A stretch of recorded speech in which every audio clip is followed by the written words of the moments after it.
tout d'abord par le titre du recueil de poèmes. C'est un titre assez très choquant, puisque c'est intitulé du baratin.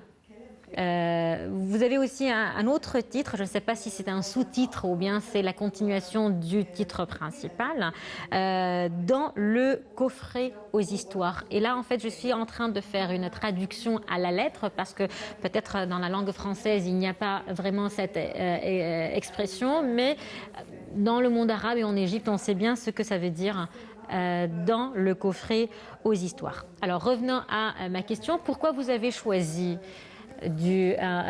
comme titre du baratin pour votre recueil?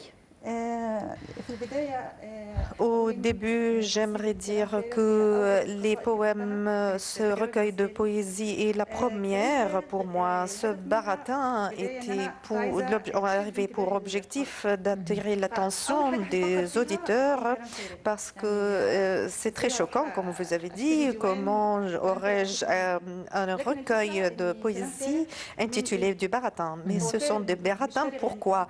Ce ne sont pas de vaines paroles, mais c'est une poésie qui dit la raison pourquoi ce sont des baratins. C'est une sorte de tirer l'attention et aussi j'ai aimé que quand la première poésie est dans le coffret aux histoires, j'ai admiré les deux titres. Alors j'ai adopté dans le coffret des histoires comme un sous-titre, mais le titre principal, c'est des baratins et ce sont complémentaires dont le coffret des histoires. Et c'est une poème aussi qui se trouve dans le recueil, qui sont complémentaires dans le recueil. Parce que c'est l'univers, le monde, ce sont des histoires. Très bien. Je vais en fait de toute façon revenir à ce poème du baratin principalement pour s'arrêter devant ce poème. Mais juste avant d'aborder vos poèmes en fait, vous avez choisi des idées et des sujets qui sont tellement abstraits. Vous ne parlez pas de ce qui est concret, au point que on devait lire parfois plusieurs fois le poème pour savoir de quoi vous voulez vraiment parler. Pourquoi vous avez choisi ce genre d'idées très abstraites? Je crois que s'adresser avec l'autre d'une façon indirecte et laisse beaucoup de traces. Ce sont des poèmes qui visent d'une façon indirecte. Si j'écris un poème, j'aime parler dans l'abstrait pour qu'elle touche tout le monde. C'est une poésie très personnelle qui parle de nos sentiments en ce qui concerne la politique ou bien psychologique. Alors, ce sont des choses abstraites qui laissent une trace dans celui qui les lit. C'est mon style même dans les romans que j'écris et j'aimerais le faire dans ce style parce que ce sont mes tendances propres à moi et que j'admire bien sont inscrites dans ce recueil. Est-ce que vous trouvez que ce n'est pas difficile pour les lecteurs normaux ou ordinaires de comprendre facilement votre idée? Est-ce qu'ils ne vont pas avoir une difficulté de rattraper l'idée en fait pour savoir de quoi vous parlez, notamment parce que vous aussi dans votre style, il n'y a pas de rime. Je ne sais pas, dans le domaine littéraire, on appelle ça comment, mais est-ce que c'est une écriture libre, hein, il n'y a pas de rime qui vous oblige en fait de choisir des termes préférés? Vous allez voir qu'il y a beaucoup de poésie qu'on doit avoir des rimes et ce sont des poésies pour être chantées. Et j'ai dit dans plusieurs colloques qu'on pouvait chanter. Et d'autres poèmes ne portent pas de rimes et c'est aussi l'impression de la poésie qui se trouve maintenant parce que ça donne beaucoup de libre cours à la personne de donner donner ce style qui n'est pas une prose, c'est une poésie prosée. Et en ce qui concerne ce recueil, si on ne trouve pas de rime, mais il y a une sorte de sonnerie et de musique. Vous avez dit en fait que les idées abstraites que vous avez choisies dans vos poèmes laissent un impact plus fort chez les gens ou une influence plus grande. Pourquoi vous avez trouvé cela? Est-ce que vous trouvez que la poésie a un rôle ou une fonction sociale dans n'importe quelle société?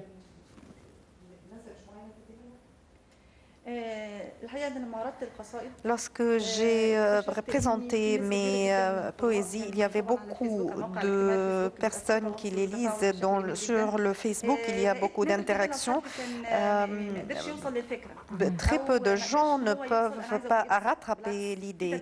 Mais il y avait beaucoup d'interactions avec mes lecteurs pour laisser libre cours aux lecteurs de comprendre ce qu'ils veulent. Je ne veux pas les mettre dans une seule vision pour qu'ils comprennent ce qu'ils veulent. Et c'est plus adéquat et convenable de parler avec des gens il a eu beaucoup de réussite et beaucoup de critiques ont rendu hommage à cette création très originale. Et j'ai bien conçu cela. Parfois, vous adressez la parole à une femelle. Et cela était dans le poème, je pense que c'était Nabd Hayr, intitulé Nabd Hayr. À qui vous vous adressez spécialement? C'est une femelle qui parlait avec. L'homme. C'est un sentiment entre deux êtres. C'est une femme qui parle à lui-même. Il y a des gens qui parlent avec des sentiments qui sont inaperçus, et la femme qui ne peut pas s'exprimer, qui n'a pas de sentiments. Alors c'est bien tendu et bien relié avec la tradition. Si la femme se trouve qu'il y a beaucoup de traditions et se trouve face à l'amour avec une personne, elle doit être influencée par ses principes et sa religion. Mais ce qui ne veut pas dire qu'elle n'a pas de sentiments ou d'affection. Mais sa timidité la prive de faire cela. L'autre ne peut pas comprendre cela, alors il la menace ou l'accuse d'être très... et si je ne suis pas sans sentiment, j'ai beaucoup de palpes qui aiment, mais n'essayent pas de dire ce que je n'ai pas dit. Alors elle s'adresse à l'homme et si je parle, tu m'accuses d'être égoïste ou bien... Et je suis très... En fait, vous avez fait des études religieuses et ça se voit un petit peu dans les poèmes. Vous n'attaquez pas directement le côté religieux, mais il y a quand même ce côté spirituel qui parle de la relation de l'homme avec le bon Dieu. Mais vous avez aussi parlé de l'amour, comme vous venez de dire, relation homme-femme, regard homme-femme. Comment vous voyez en fait ce point en particulier, l'amour entre hommes et femmes? L'amour entre les deux sexes, les affections, c'est un instinct qui est acquis par le bon Dieu. Mais je sais que la raison est celui qui canalise ces affections. Malgré tous les sentiments, c'est la religion qui nous préserve de s'exprimer dans un cadre qui est hors du cadre permis. Parce que la tradition, selon la tradition, si une personne admire une personne, une autre, alors il se propose et l'épouse. Mais lorsque une femme est attirée par une personne qui n'a pas exprimé ce vœu, alors c'est très difficile de suivre ses affections. parce qu'il n'y a pas un cadre admis par la tradition. Ça se voit dans la relation. Il doit y avoir une vision claire. Le poème dont on a parlé au début de cette émission, qui est le titre en fait de cet ouvrage, du baratin, c'est en fait le dernier poème dans l'ouvrage. Et c'était comme une fin de ce que vous avez dit tout au long de l'ouvrage. Vous qualifiez ce que vous avez dit du baratin. Et vous avez dit en fait que ce sont des paroles vides d'importance, mais ce n'est pas vide d'importance, c'est vide d'autre chose. Et vous dites alors dans le poème. Qu'est-ce que vous avez voulu dire en fait en choisissant ce poème, en écrivant ce poème? C'est une poème qui s'exprime elle-même. Je voulais dire dire que le baratin, ce sont qui fait terme avec notre rencontre. Il n'y a pas d'écho que par les derviches et les paroles.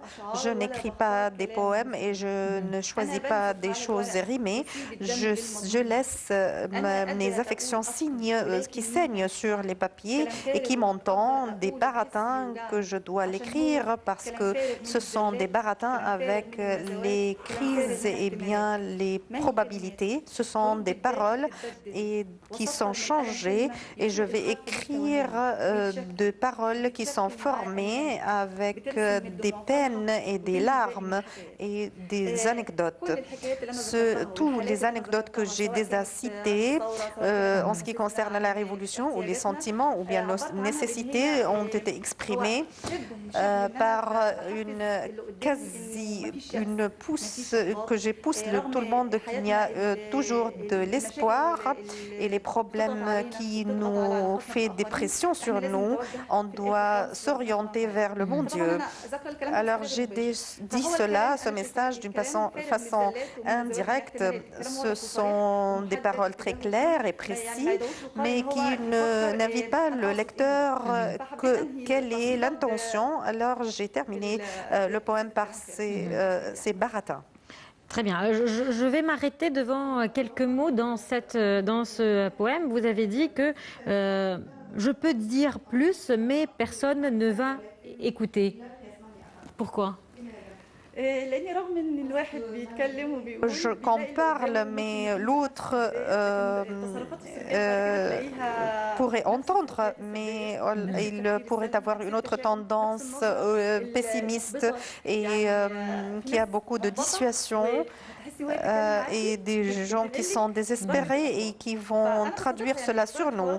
J'espère que dans les discours de quotidien, on essaye de lui dire qu'il y a de l'espoir, mais enfin, il peut dire il n'y a pas d'intérêt ou bien c'est en vain. Ce sont des choses qui sont l'expression ou la réaction de la personne qui se trouve devant moi. Et en fait, ce poème que vous avez signalé tout à l'heure, Ma fiche Faïda, où ce n'est pas utile, est-ce que c'est à ces gens que vous avez écrit ce poème ou vous avez trouvé que quoi exactement qui est inutile aujourd'hui? C'est avec les gens, je m'adressais aux gens qui sont très pessimistes et aussi s'il y avait des choses optimistes, ils veulent dire qu'ils craignent ce qui va venir. Alors j'ai dit c'est en vain.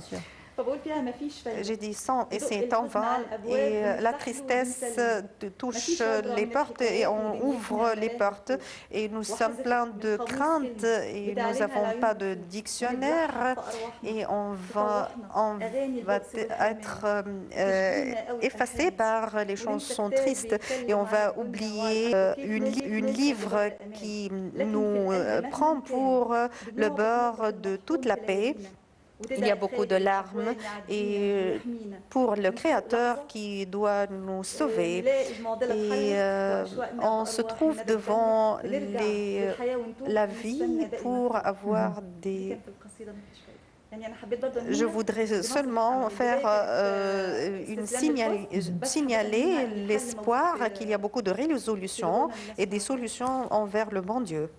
Un autre poème aussi intitulé À la place El Tahrir.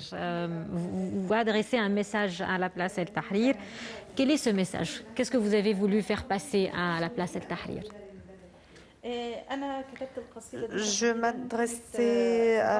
J'ai écrit ce poème après la Révolution et dans les vendredis de manifestation, la barrière où se trouve entre moi et toi va être abrogée et aussi la patience va être plus longue et la nuit va nous signaler la route. La place Tahrir fait nous entendre tout ce que parce que nous avons une intention réelle et j'ai dit l'intention réelle est véridique parce que lorsque nous sommes sur la place Tahrir, on doit avoir une intention et des objectifs outre des droits pacifiques. 1 an et quelques mois se sont écoulés depuis le début de la révolution du 25 janvier. Est-ce que si vous avez à envoyer un message aujourd'hui à la place El Tahrir, ce serait un message différent?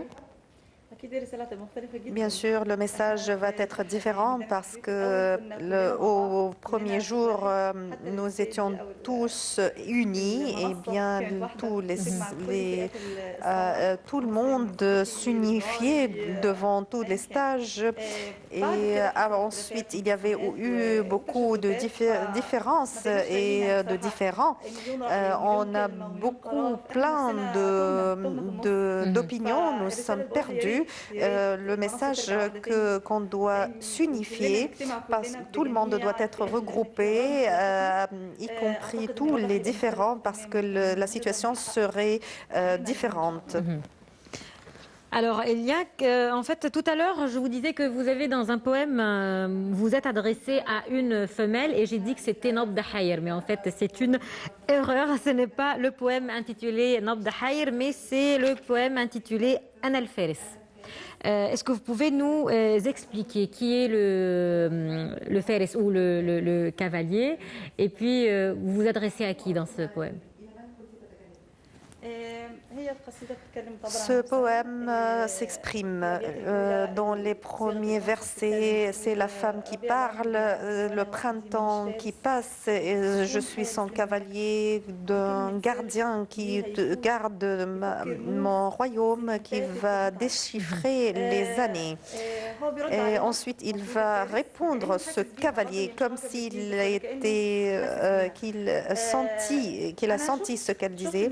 J'ai trouvé que ce poème, malgré elle était très romantique, mais ensuite j'ai senti qu'elle exprimait les conditions en Égypte. Le cavalier dit que le printemps de nos âges est en... Alors lui, il répond mon oiseau,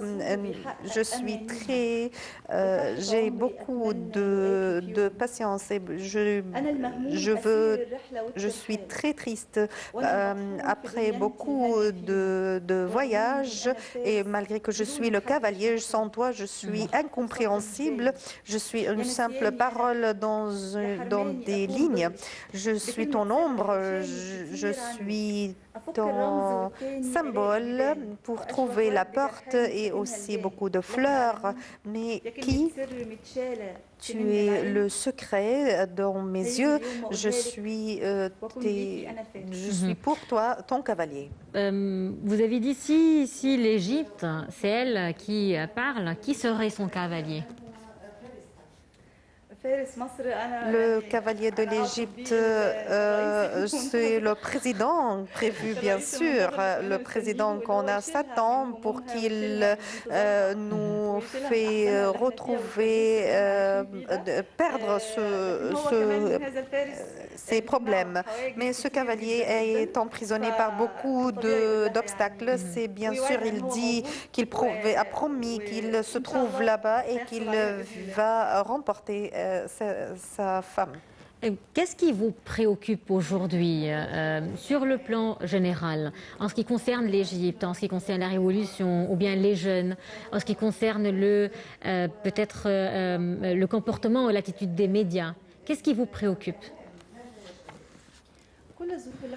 Toutes les conditions qui nous entourent, les médias, nous aimons que les médias être les miroirs de tout ce qui se passe, les rêves des jeunes et les gens qui ont été élevés dans des conditions très strictes aspirent à une vie plus stable.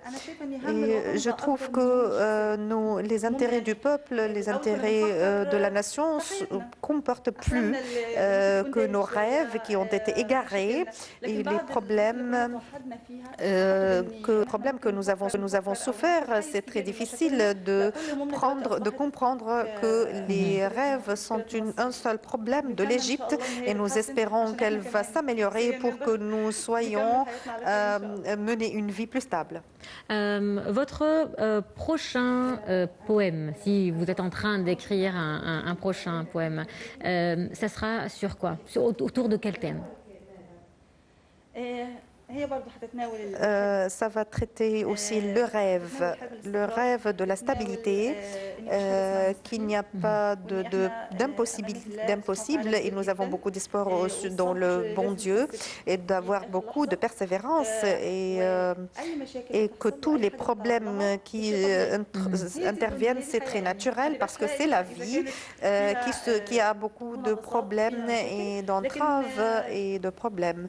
Mais on doit s'exprimer, essayer d'améliorer la réalité d'autres messages, comment se changer soi-même avant de trouver les autres changer. Une dernière question, qui est votre exemple modèle dans le monde de la poésie?